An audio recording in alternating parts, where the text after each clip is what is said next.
నాశనం చేయడం చూస్తున్న బీజేపీలో జరిగింది. ఎన్టీ రామారావు ఆత్మ క్షోభిస్తుంది. ఆమె కన్న కూతురు ఈరోజు బీజేపీలో చేరినాడు.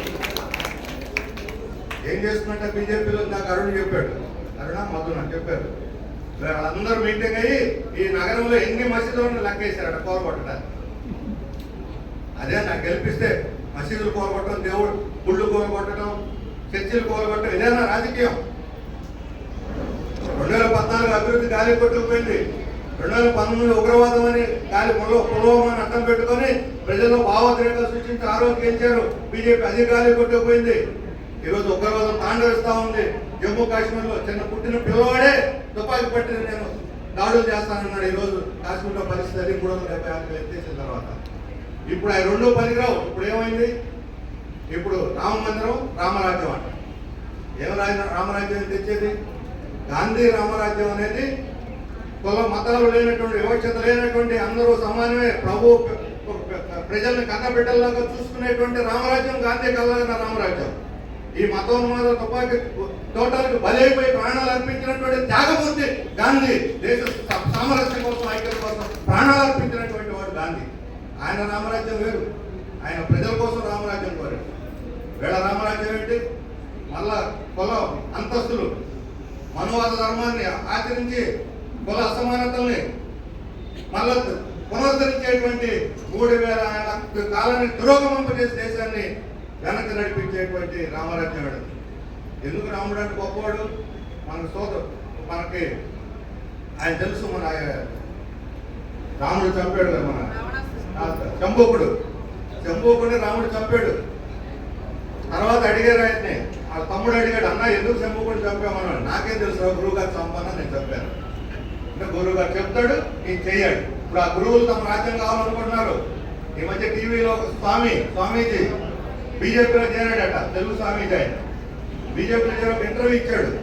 ఆయన చెప్తున్నాడు, మరలా గురువు రాజ్యం కావాలా, బీజేపీ వస్తే గురువులు గౌరవం వస్తుందని అన్నాడు. నేనంతా మాకు ఎప్పుడు చదువు చెప్పలేదు, ఈయన ఎప్పుడు గురువు అయ్యాడు అనుకున్నాను. గురువు అంటే చదువు చెబితే గురువు, చదువు చెప్పినాడు ఎవడో గురువు అని. అంటే పాతకాలం నాటి సన్యాసులు వాళ్ళు వచ్చి కాషాయ దుస్తులు ధరించగానే గురువులు అయిపోతారా? వీళ్ళు ఎంతమంది రేపిస్తున్నారు, ఎంతమంది దొంగ వ్యాపారాలు చేసేవాళ్ళు పట్టుబట్టి ఈరోజు ఆయన ఉన్నాడు. ఆయన బాబా మందులు అమ్మే కేసులు ఎదుర్కొంటున్నాడు. పతంజలి పేరుతో బాబా కేసులు నడుస్తున్నాయి. ఎప్పుడోసారి పోతాడు ఆయన జైలుకి. ఇలాంటి వాళ్ళు మళ్ళా 3000 ఏళ్ల క్రితం నాటి ఆ పెత్తనం మకాలు మేము చెబుతాం, పాలకులు చేయాలి, మేము చెబుతాం, పాలకులు చేయాలి. అలాంటి రాజ్యాన్ని పునరుద్ధరించడానికే మోడీ ఈరోజు రామరాజ్యం అన్నాడు. దాన్ని కోరుకుందామా, మనం బానిసలాగా బతుకుదామా అని చెప్పి అడుగుతున్నాం. మనం మళ్ళీ బానిసలా కుల వ్యవస్థలో కూరుకుపోయి, కుల వ్యవస్థలో మిమ్మల్ని కింది కులాలే కదా అణిచివేత గురయ్యేది. అంతరంతరమే కాదు, ఆడవాళ్ళకు కూడా ఏం హక్కులుండవు, మహిళలకు హక్కులుండవు. ఈరోజు రామరాజ్యం అన్నారు. సీతారామరాజ్యం కావాలి మనకి, రామరాజ్యం కాదు. సీతారాముడు ఇద్దరికి సమాన హక్కులు, భాగస్వామ్యం కలిగినటువంటి రాజ్యం కావాలి మనకి. ఆ రోజు వననివాసం అయిపోయిన తర్వాత సీతకు మాత్రమే అగ్ని ప్రవేశం పెట్టారు, రాముడికి పెట్టాల. సీతకి రాముడికి ఇద్దరికి అగ్ని ప్రవేశం పెట్టాలి. ఎవరో ఏదో అన్నాడు, రాముడు మాట మీద సీతను అడవులు పంపించాడు. మళ్ళా గర్భవతిగా ఉన్న సీతని. మరి రాముడి గురించి అన్నది, రాముడి గురించి రాముడు పోలేదు, అన్యవాసానికి సీతను పంపాడు. కానీ మళ్ళా రెండోసారి. అందుకని సీతారామరాజ్యం ఆడ బాగా సమానంగా ఉండేటువంటి రాజ్యం. మనం ఒకే పతి, ఒకే బాణం, ఒకే మాట అంటాం. రాముడు తండ్రికి ఇచ్చిన మాట కోసం అడవిలో పోయాడు రాముడు. అధికారం కోసం ఇచ్చిన మాట తప్పుతున్నాడు మోడీ. అందుకని రాముడి మీద భక్తి లేదు, దేవుడి మీద విశ్వాసం లేదు. వీళ్ళ కొందల్లో అధికారం మీద, కుర్చీ మీద, పదవి మీద. వీళ్ళు దేశద్రోహులే కాదు, దైవద్రోహులు కూడా. ఈ బీజేపీ దైవద్రోహులైనటువంటి బీజేపీని ఇంటికి సాగనంపాలని చెప్పి నేను అందరికీ విజ్ఞప్తి చేస్తాను. వీళ్ళు ముస్లింలకి, క్రైస్తవులు మాత్రమే వ్యతిరేకం కాదు, హిందువులు కూడా వ్యతిరేకం. హిందుత్వ, హిందూ రాజ్యం అంటే మీరు హిందువులు అనుకుంటున్నారు. మనం అట్లా అనుకుంటామని వాళ్ళే చెప్పారు. హిందుత్వం అంటే హిందూయిజం కాదు, హిందూ మతం కాదు. హిందుత్వం అంటే అధికారం, హిందుత్వం అంటే రాజ్యాధికారం అని చెప్పి వాళ్ళే చెప్పారు. అంటే కొద్దిమంది పిడికడ మంది అగ్రకుల దురహంకారులకి, పెద్దలకి ఈరోజు అధికారం కావాలి, సామాన్య ప్రజలకు కాదు. ప్రజాస్వామ్యం వద్దు, అది హిందుత్వ. అందుకని హిందుత్వాలనే హిందూ మతం ఆధిపత్యం అనుకుంటే పొరపాటు. హిందువులు కూడా అణిచేస్తారు. 190 మందిగా ఉన్న హిందువులు కూడా అణిచేత గురవుతారు ఈ హిందుత్వంలో. ఇప్పుడు కనిపిస్తుంది మన ఉత్తరప్రదేశ్ లో, గుజరాత్ లో కనిపిస్తున్నది. అక్కడ యువతున్నారు నువ్వు బౌద్ధ మతంలోకి మారాలన్నా, సిక్కు మతంలోకి మారాలన్నా, జైన మతంలోకి మారాలన్నా, ఇస్లాము క్రైస్తవమే కాదు, ఈ దేశంలో పుట్టి పెరిగినటువంటి మతాల్లోకి మారాలన్నా సరే ప్రభుత్వం అనుమతి కావాలంటే. అంటే నువ్వు ఏ దేవుడిని పూజించాలి, లేకపోతే నీ పూజ ఎలా ఉండాలి, నువ్వు పెళ్ళిళ్ళు ఎలా చేసుకో, నువ్వు డ్రెస్ ఎలా వేసుకో, నువ్వు ఏమి తిండి తినాలి, నువ్వు ఏ భాష మాట్లాడాలి, ఇవన్నీ రేపు బీజేపీ శాసించబోతున్నది. ఇదే అత్యంత ప్రమాదకరమైన ఫ్యాసిజం. మన జీవితాన్ని, మన వ్యక్తిగత జీవితాలని శాసించడానికి సిద్ధమవుతున్నారు వాళ్ళు. ఏ తిండి తినాలో వాళ్ళు చెప్తారా, ఏ బట్ట కట్టాలో వాళ్ళు చెప్తారా. ఆడపిల్లలు రాత్రి 8 గంటలు దాటితే సెల్ ఫోన్ పట్టుకొని వీధులకు రాకూడదట, లేదా జీన్స్ ప్యాంట్ టీషర్ట్ చేసుకోకూడదట. ఇప్పుడు మోడీ వేసుకున్న డ్రెస్ ఏంటి? రాముడు కృష్ణుడు వేసుకున్న డ్రెస్, మోడీ డ్రెస్ ఎవరి డ్రెస్ అది? ఆయన కొత్త వేసుకున్నాడు, ఎవరిది? మొగళ్ళు ప్రవేశపెట్టిన డ్రెస్ అది. మొగళ్ళు డ్రెస్ వేసుకొని మొగల్స్ వ్యతిరేకంగా మాట్లాడుతూ సిగ్గుందే మోడీకి భారతీయ సంస్కృతి మాట్లాడే హక్కు ఉందని చెప్పి అడుగుతా ఉన్నాను నేను. మోడీ భారతీయ సంస్కృతి చిహ్నం కాదు. భారతీయ సంస్కృతి అంటే రాజమండ్రిలో కందుకూరు వీరేశలింగం, గురిజాడ అప్పారావు ఇలాంటి తెగువ కలిగినటువంటి యోధులు, సాంస్కృతిక యోధులు. లేకపోతే అంబేద్కర్, జ్యోతిబా పూలే, రామస్వామి పెరియారు, రామస్వామి నాయకుడు, లేకపోతే ఇక్కడ సుందరయ్య, చంద్రరాజేశ్వరరావు, వీళ్ళు తెలుగు సంస్కృతికి, భారతీయ సంస్కృతికి నిదర్శనం. ఇలాంటి వాళ్ళు ఇక్కడ ఈ రాష్ట్రంలో మన తెలుగు సంస్కృతిని, తెలుగు భాషని, తెలుగు వికాసాన్ని ముందుకు తెచ్చుకొని అభివృద్ధి చేసినటువంటి ఘనత ఇక్కడ కమ్యూనిస్ట్ పార్టీలకు దక్కుతుంది. సినిమా రంగాన్ని ప్రభావితం చేసింది కమ్యూనిస్ట్ పార్టీ. ఆ రోజు మన తెలుగు ప్రజల యొక్క భాషని అభివృద్ధి చేసింది. విశాలంలో ప్రజారాజ్యం కావాలని మొట్టమొదటి నినాదం ఇచ్చింది. ఈ దేశంలో భాషా ప్రాతిపదిక రాష్ట్రాలు ఏర్పడడానికి కారణం కమ్యూనిస్టు. మనం చేసిన పోరాటం. నెహ్రూ ఆ రోజు అధికారంలో ఉన్నాడు, ఆయన కూడా దాన్ని అంగీకరించాడు. ఆ రకంగా ఈ రాష్ట్రాలు ఏర్పడ్డాయి. ఇదే మోడీ రోజు దేశానికి అడ్డంగా నిలువ గీతలు గీసి ఇక భాష లేదు, సంస్కృతి లేదు, చరిత్ర లేదు, కళలు లేదు, నేను చెప్తాను మీరు విడగొట్టేయండి అని చెప్పిన అడ్డంగా నిలువుగా దేశాన్ని విడగొట్టడానికి సిద్ధపడుతున్నాడు. ఏమవుతుంది దేశం? మళ్ళా అప్పుడు బ్రిటిష్ వాడి కింద పోతే ఇప్పుడు అమెరికా వాడి కిందకు పోతుంది. ఇదే మనం కోరుకునే స్వతంత్రం. ఈయన బలమైన భారతదేశాన్ని నిర్మిస్తుంది. బానిసత్వంలోకి నెడుతున్నాడు భారతదేశాన్ని. అమెరికా యొక్క కనుసన్నలోకి పెత్తనంలోకి నెట్టడానికి ప్రయత్నం చేస్తున్నాడు. అందుకనే బలమైన భారతదేశం కావాలంటే ఇండియా వేదిక వస్తేనే బలమైన భారతదేశం వస్తుంది. అందుకనే ఈరోజు దేశ రాజకీయాలు, రాష్ట్ర రాజకీయాలు, ఈరోజు రాష్ట్రంలో ఉన్న 2 పార్టీలు తెలుగుదేశం, వైఎస్ఆర్ ఇద్దరు సాష్టాంగపడి నమస్కారం చేసేశారు. మనందరూ తెలుసు. మోడీ తెలుగుపేటకు వచ్చాడు, మొదటి సభ తెలుగుదేశం నిర్వహించిన సభకే 3 కలిసి నిర్వహించారు. ఆ సభలో ఒక్క మాట జగన్మోహన్ రెడ్డి గురించి చేయలేదు. జగన్మోహన్ రెడ్డి మంత్రివర్గ సభ్యులు అవినీతి పరుడు అన్నాడు, జగన్మోహన్ రెడ్డి మీద ప్రజలు కోపంగా ఉన్నారన్నాడు తప్ప జగన్మోహన్ రెడ్డి పనికిరాడు, అధికారం తీసేయండి అని అలా. కొన్ని చంద్రబాబు నాయుడు ఎక్కేయమని కూడా అలా, గెలిపించమని కూడా చెప్పలా.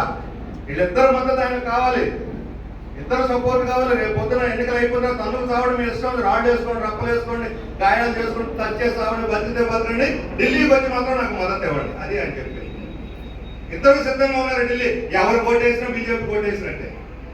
విద్రోహకరమైన బీజేపీని ఇంటికి సాగనంపాలంటే వైసీపీ, టీడీపీని కూడా సాగనంపాలి ఇక్కడి నుంచి. అప్పుడే బీజేపీని సాగనంపినట్టు లెక్క.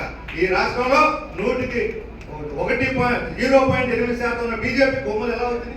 6 పార్లమెంట్ స్థానాల్లో పోటీ చేస్తున్నారు. తాకట్టు పెట్టడం కాదని అడుగుతున్నారు. తెలుగుదేశం తాకట్టు పెట్టింది బీజేపీకి. 2014లో బీజేపీ, టీడీపీ, జనసేన కలిసినప్పుడు ఇద్దరు సమాన భాగస్వాములు. ఒక రకంగా టీడీపీ చెప్పినట్టే బీజేపీ ఉంది. ఆ రోజు టీడీపీ నాయకత్వ స్థానంలో ఉంది ఈ రాష్ట్రంలో. ఈ రోజు పరిస్థితి ఏంటి?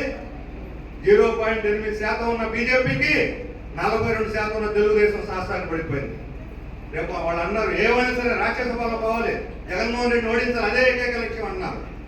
మేము కూడా సిద్ధం జగన్మోహన్ రెడ్డి ఓడించడానికి. మేము చేస్తున్న పోరాటం కూడా మాకన్నా ఎక్కువ పోరాటం వాళ్ళు చేయలేదు. జగన్మోహన్ రెడ్డికి వ్యతిరేకంగా ఈ రాష్ట్రంలో మాకన్నా ఎక్కువ కేసుల్లో ఈ రోజు కూడా జగన్మోహన్ రెడ్డి కృష్ణా జిల్లాలో విజిట్ చేస్తుంటే మా నాయకులందరినీ హౌస్ అరెస్ట్ చేశారు. సిపిఎం నాయకులు, సిపిఐ నాయకులు అందరినీ హౌస్ అరెస్ట్ చేశారు నూజివీడులో. ఇంతకన్నా నిర్బంధం నీ మీద.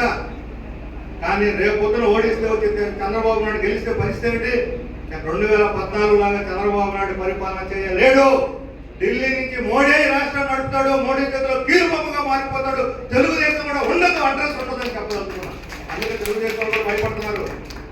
బీజేపీతో పెట్టుకోవడం వాళ్ళకి ఇష్టం లేదు. కింద నసులుతున్నారు, పాపం ఏం చేయాలి, పైన ఒప్పందం చేస్తున్నారు.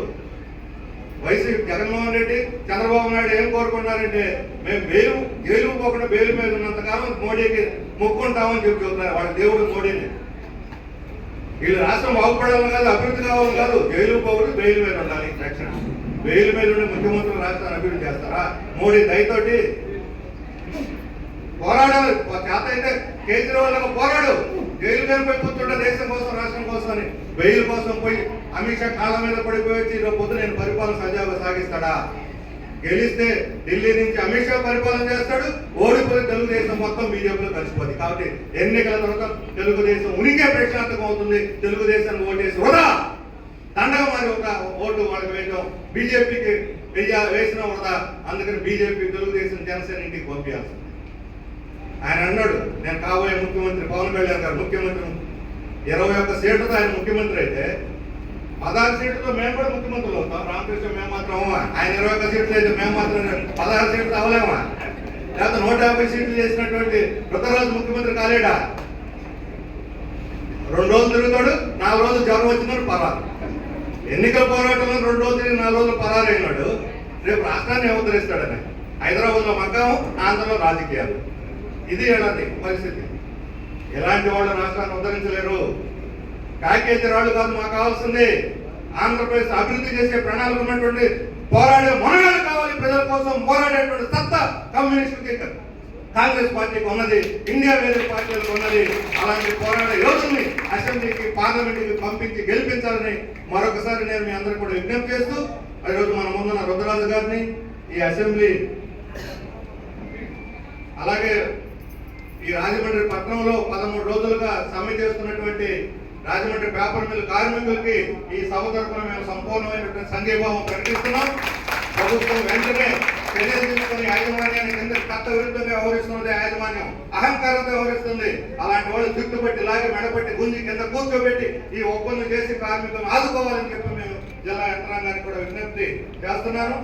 అలాగే మన పార్లమెంట్ సభ్యులు రుద్రరాజు గారు, రాజమండ్రి నుంచి పోటీ చేస్తున్న గోడ వెంకట్ గారు, రాజమండ్రి రూరల్ నుంచి బాలేపల్లి మురళీధర్ గారు, రాజానగరం నుంచి ఉండూరు శ్రీనివాస్ గారు, అనపర్తి నుంచి వై శ్రీనివాస్ గారు, కొవ్వూరు నుంచి అరుణ్ కుమారి గారు, గోపాలపురం నుంచి మార్టిన్ లోదర్ గారు, నిడదవోలు నుంచి పెద్దిరెడ్డి సుబ్బారావు గారు వీళ్ళు పోటీ చేస్తున్నారు. వీరందరికీ కూడా అస్సాం గుర్తు మీద ఓటేసి గెలిపించాలని విజ్ఞప్తి చేస్తూ నేను సెలవు తీసుకుంటాను.